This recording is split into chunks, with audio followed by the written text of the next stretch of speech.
नक्सलवादी जो विचारधारा आई, उस विचारधारा को कोई जबरदस्ती भी समाप्त नहीं कर सकता है और नहीं हुआ। जो नक्सली है उनके बीच आखिर किसी जो संघर्ष का कोई कारण है, वजह क्या है कि उसे हथियार उठाने की जरूरत पड़ी। उनके जो समाज के विकास के जो कुछ अवधारणाएं हैं और जो जरूरत की चीजें हैं, उसमें दवाई, पढ़ाई और कमाई के स्रोत बेहतर कैसे हो, आने वाले पीढ़ी को क्या मिले, बहुत ही सकारात्मक दृष्टि से देखता हूं। नंबर एक, किसी भी समाज के जो नेता होते हैं और खासकर दलित समाज में और मांझी समुदाय से, उनके साथ बहुत बड़ा संघर्ष होता है और इस संघर्ष में कभी कभी अपने समुदाय के, समाज के वजूद को स्थापित करने के लिए, टिके रहने के लिए कुछ बड़ा कदम उठाना पड़ता है, साहसिक कदम उठाना पड़ता है। आप देख रहे हैं विजन आजकल और मैं हूं इमरान अली। आज हमारे साथ बातचीत करने के लिए हैं डोभी प्रखंड के हिंदुस्तानी अवाम मोर्चा के प्रखंड अध्यक्ष योगेंद्र मांझी जी। योगेंद्र मांझी जी दलित समाज से आते हैं और खास तौर से जो हिंदुस्तानी अवाम मोर्चा है, इनके लीडर भी दलित समाज से आते हैं और बड़े नेताओं में शुमार इनका होता है देश में, दलित नेताओं में। खासतौर से केंद्रीय मंत्री जीतन राम मांझी को देश भर के लोग जानते हैं। बिहार में डॉक्टर संतोष कुमार सुमन है जो कि लघु सिंचाई मंत्री हैं और उन्हें भी लोग जानते हैं और उसी दल का प्रतिनिधित्व करते हैं डोभी प्रखंड से योगेंद्र मांझी जी। योगेंद्र जी, आपका स्वागत है विजन आजकल। जी, आपका इस चैनल को ऊंची मुकाम के कामना के साथ आपका सर बहुत शुक्रिया। मांझी जी, ये बताइए कि आपका दल है, विशेष रूप से कभी मूसर सेवा संघ हुआ करता था, शायद आप इस दल से हैं, और मांझी जी ने पूरे बिहार में मूसर सेवा संघ बनाया था और तब से दलितों के लिए उन्होंने काम किया था। लेकिन दलित वर्ग ये आरोप लगाते हैं कि मांझी जी के परिवार की तरक्की तो हुई, उनके परिवार में वो खुद केंद्रीय मंत्री बन गए, उनकी बेटा बिहार में मंत्री बन गए, उनकी समधन विधायक हैं, उनकी बहू विधायक हैं, लेकिन दलित समाज को जितनी अपेक्षाएं थी उनसे वो पूरा नहीं हुआ। आप किस दृष्टि से? सर, मैं इसे बहुत ही सकारात्मक दृष्टि से देखता हूं। नंबर एक, किसी भी समाज के जो नेता होते हैं और खासकर दलित समाज में और मांझी समुदाय से, उनके साथ बहुत बड़ा संघर्ष होता है और इस संघर्ष में कभी कभी अपने समुदाय के, समाज के वजूद को स्थापित करने के लिए, टिके रहने के लिए कुछ बड़ा कदम उठाना पड़ता है, साहसिक कदम उठाना पड़ता है। उन्हीं साहसिक कदम में से जो कुछ अपने भी वैसे लोगों को जो जानकार और जो समाज हित के कारगर काम करे और योग्य हो, वैसे लोगों को उन्होंने रखा। ऐसा नहीं कि सिर्फ अपने परिवार को। जैसे प्रफुल्ल कुमार मांझी, वो इनके रिलेशन खून का नहीं है, एक साधारण सा कार्यकर्ता हैं और आज वो इनके सबसे विश्वसनीय, शायद मैं कहूं इनके पुत्र के बाद सबसे विश्वसनीय अगर कोई विधायक है तो प्रफुल्ल कुमार मांझी है। इसके अलावा जो अपेक्षा जो दलित समाज के लोग रखते हैं, सर जहां तक मेरी जानकारी में है, देश की आजादी के बाद से दलित समाज के जितने बड़े बड़े और भी लीडर हुए, लेकिन जो जीतन राम मांझी और इनकी पार्टी जो इस दलित समाज के लिए दिया है, मेरे समझ से वो बहुत काफी है और आगे मिलेगा, ऐसा पूरा विश्वास है। क्या बड़ा काम किया है? 2, 4, 5 काम बताइए। सबसे पहली बात ये कि दलित समाज में दलितों का विकास तब संभव है जब उसके सामुदायिक स्तर पर विकास हो। डॉक्टर बाबा साहब भीमराव अंबेडकर ने कहा है कि दिया उस घर में जलाना है जहां सदियों से अंधेरा है। तो मांझी साहब ने आज सबसे अंतिम पायदान पर जो लोग हैं उनका विकास कैसे हो, तो इन्होंने सबसे पहले जो समाज के विकास के जो कुछ अवधारणाएं हैं और जो जरूरत की चीजें हैं, उसमें दवाई, पढ़ाई और कमाई के स्रोत बेहतर कैसे हो, आने वाले पीढ़ी को क्या मिले, इस 82 साल की उम्र में भी हमेशा वो तत्पर हैं और दलितों के लिए पूरे देशव्यापी काम कर रहे हैं। मतलब ये बयान में है या दलितों तक ये चीजें पहुंची भी? जी, दलितों तक ये चीजें ये पहुंची है कि आज जो खासकर जिस कम्युनिटी का, जिस समुदाय का विकास अभी जो नजर आ रहा है, जो कंट्रडिक्शन पैदा हो रहा है लोगों में, समाज में, और ये समाज शास्त्रियों का मानना है कि जब कोई समाज में किसी दूसरे समुदाय का विकास होता है तो आपसी हितों में संघर्ष होता है, आपसी हितों के लिए।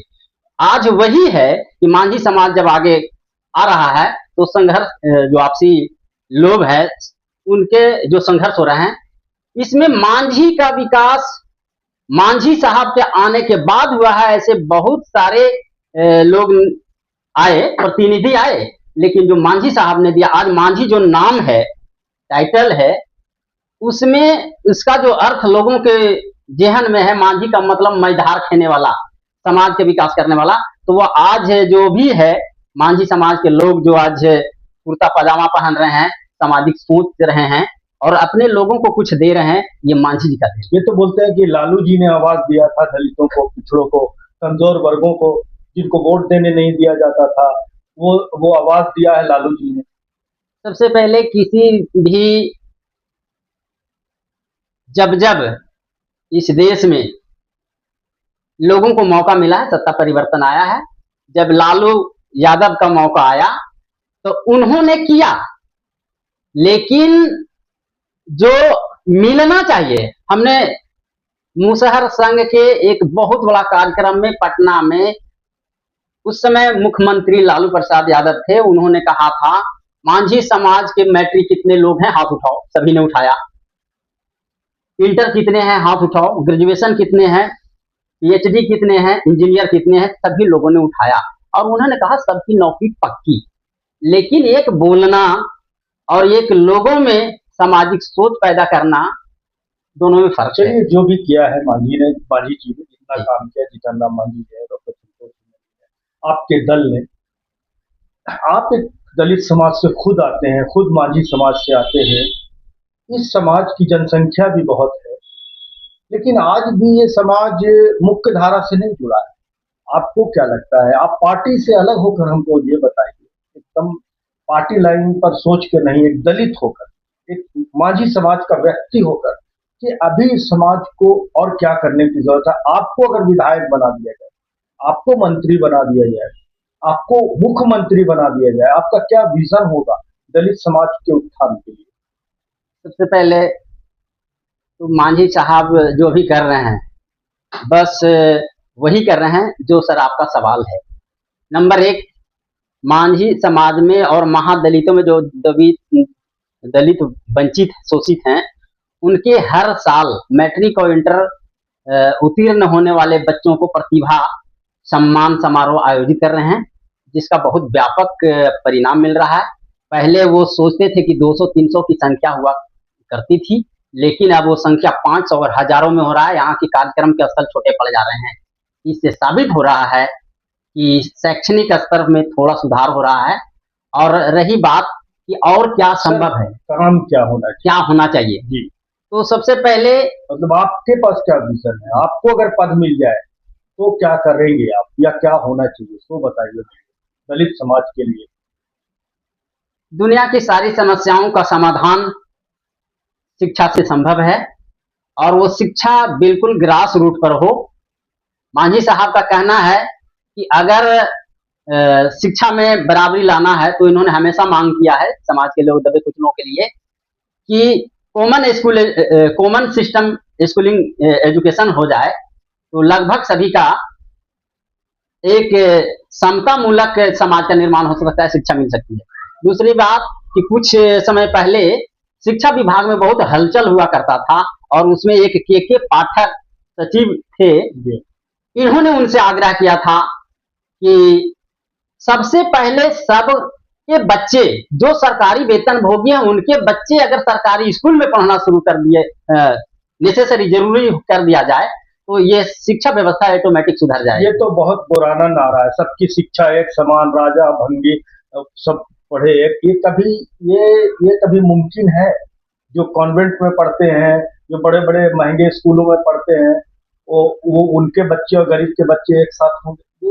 ये प्रयास ही। अच्छा, चलिए हम दूसरा सवाल आपसे ये पूछते हैं कि जो मांझी समाज, दलित समाज, पूरा दलित समाज मैं बोलता हूँ, जो शराब के नशे के कारण बदहाल था, जिसका जीवन, उनका परिवार, वो जितना कमाते नहीं थे उतना शराब पीने में खत्म कर देते थे। नीतीश कुमार जी ने जब ये योजना लाया, शराबबंदी लाया, तो आपके मांझी जी ने ही इसका विरोध किया। जिस जिस जिस शराब से पूरा मांझी पर पूरा दलित बर्बाद था, फिर इन्होंने कहा नहीं, शराबबंदी ठीक नहीं है, हमारी सरकार आएगी तो हम शराब लागू कर देंगे। ये कहाँ कहाँ का दलील है? मांझी साहब ने सर वैसा नहीं कहा। मांझी साहब ने इस शराबबंदी को पूरे दिल से सराहा और जबरदस्त समर्थन किया इन्होंने। इससे लोगों को फायदा भी हुआ, लेकिन उनका जो अभी इस बीच में जो कमियां रही है, शराबबंदी के नाम पर जो गलत तरीके से इसका व्यवसायीकरण हुआ, इस पर उनका कहना है कि सबसे पहले एक जो बेकसूर प्रताड़ित जी ये कह रहा है जी जी तो उन लोगों को जो दोषी हैं, जो कारोबारी बड़े बड़े करते हैं, उनके साथ वो कुछ नहीं हो रहा है, वो बच जा रहे हैं, और बाकी बात जो छोटे छोटे लोग हैं उनको सबसे ज्यादा समस्या हो रही है। इस बात पर उन्होंने कहा कि इस पर ध्यान दिया जाए ताकि ये भी बेवजह घसीटा नहीं जाए। बाकी रही बात, उन्होंने कभी ऐसा नहीं कहा कि मैं शराब चालू कर दूंगा, ऐसा कभी उन्होंने कहा नहीं। अच्छा, ये नक्सली समस्या जो थी कैसे समाप्त हुआ? ये अभी केंद्र की सरकार जो है, गृह मंत्री जो है अमित शाह जी बोलते हैं अब देश में नक्सली नहीं रहे। आखिर ये जो जो क्षेत्र है, आप जहां से संबंध रखते हैं, ये जो पूरा इलाका है, कभी तूती बोलती थी नक्सलियों की, और इसमें दलित समाज के लोग ज्यादा आगे थे। वो आर्म्स टांग कर, एक उनका अपना गौरव होता था कि उनके छोटे छोटे बच्चे आर्म्स टांग कर चलते थे। कैसे समाप्त हुआ? ये समाप्त होने में समाप्त हुआ भी कि नहीं? ये जो घोषणा सरकार कर रही कि नक्सली समाप्त हो गए, तो क्या ये बात में सच्चाई है? बिल्कुल सच्चाई है, बिल्कुल समाप्त हो गए, बिल्कुल समाप्त हुआ। कैसे समाप्त हुआ? और जब भी कोई भी विचारधारा, जैसे कम्युनिस्ट का विचारधारा और इस देश के जो और विचारधारा, वो दोनों में जब टकराव होता है तब तक संघर्ष होता है। इस विचारधारा को जो लोगों के बीच में नक्सलवादी जो विचारधारा आई, उस विचारधारा को कोई जबरदस्ती भी समाप्त नहीं कर सकता है और नहीं हुआ। जो नक्सली है उनके बीच आखिर किसी जो संघर्ष का कोई कारण है, वजह क्या है कि उसे हथियार उठाने की जरूरत पड़ी, उनके तह तक जाकर के हमारे नेता ने लोगों के बीच बैठकर बातचीत किया, और ज्यादातर सरकार भी ये कोशिश की कि जबरदस्ती दबाव से समाप्त नहीं होगा, पुलिस पब्लिक के बीच जाकर समन्वय बनाने के बाद भाईचारा और राष्ट्र के मुख्य धारा से जोड़कर, ताकि आपके आने वाली पीढ़ी और देश का विकास हो, ये बातें उनके जेहन तक पहुंचाया गया और तब ये समाप्त हुआ है। ऐसा नहीं कि सिर्फ दबा देने से ये समाप्त हुआ, ऐसा नहीं होता। शुरू क्यों हुआ था? शुरू वहीं से हुआ। कारण क्या था उसका? जड़ क्या थी उसकी? हाँ, उसका इसमें जड़ ये है, सबसे पहली बात ये कि कोई भी इंसान जब उन्हें सताया जाएगा, जब उनके साथ बर्बरतापूर्ण कोई व्यवहार होगा, तो उनके अंदर में एक चिंगारी पैदा होती है, और वो असुरक्षा का, अविश्वास का, कि अब लगता है कोई सहारा नहीं होगा। जब उनकी इज्जत पर आ जाएगी, इज्जत आबरू नहीं बचेगी, तभी लोग गलत कदम उठाया। और उसके बाद जब इस बात को पुलिस पब्लिक समन्वय स्थापित किया गया, हमारे सभी सरकार के लोग और हमारे मांझी साहब यहाँ तक वैसे गढ़ में, जहां नक्सली के पूरे गढ़ माना जाता है, वहां जाकर इन्होंने इस बात को लोगों के बीच रखा कि हम सभी भाई भाई हैं, कभी कोई राष्ट्र के मुख्य धारा में सब जुड़े और कभी गलत हथियार नहीं उठाएं।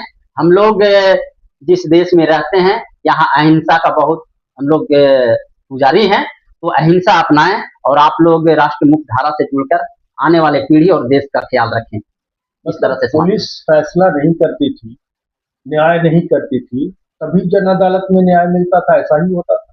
क्या लगता है? वो तो एक कॉन्सेप्ट था उनका अपना, और वो हर एक कॉन्सेप्ट का कुछ न कुछ उसका अलग एक सोच होती है, और उस सोच में शायद उन लोगों को लगता होगा कि वैसा, लेकिन इस हिसाब से जो देखा जाए राष्ट्र मुख्य धारा से देखा जाए तो फिर बिल्कुल अलग चलिए सर, बहुत बहुत धन्यवाद। हम एक आखिरी सवाल आपसे लेना चाहेंगे कि दलित समाज से आप आते हैं, आपकी पार्टी भी के मुखिया भी दलित समाज से आते हैं, क्या संदेश देंगे दलितों के उत्थान के लिए, उनके अंदर और बेहतर जीवन उनका हो, जीवन स्तर हो, बदलाव आए, आप क्या संदेश होगा खुद का, आपका अपना? मैं मांझी जी की तरफ से नहीं बयान चाहता हूँ, आपका खुद का क्या बयान होगा?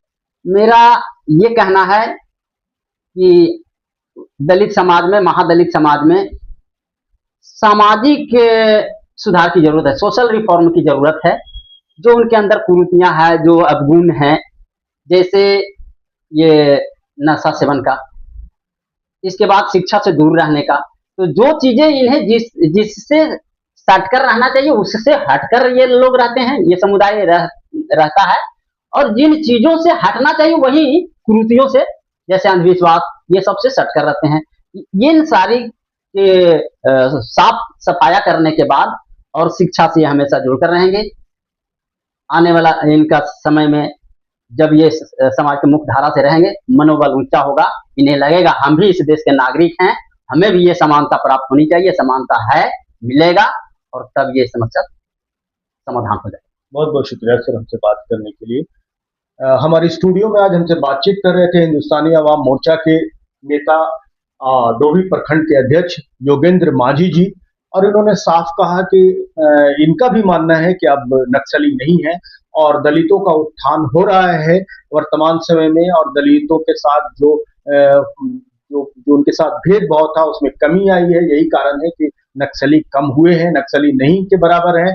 इन्होंने दलित उत्थान को लेकर एक बड़ी बात कही है कि दलितों को जिन चीजों से, जिन अबंडन से दूर रहना चाहिए, चाहे वो अंधविश्वास हो, नशा हो, और या उस तरह की जो चीजें हैं उनसे दूर रहना चाहिए, और जो अच्छी चीजें हैं, शिक्षा है, प्रेम है, मेहनत है, ये सारी चीजों से जुड़नी चाहिए। ये इनका संदेश है। निश्चित रूप से बहुत सारी, बहुत गहरी बातें इन्होंने दलित समाज के लिए कही हैं। व्यूअर्स, आप सुन रहे थे हमारी बातचीत योगेंद्र मांझी जी से। हमसे जुड़ने के लिए बहुत बहुत शुक्रिया।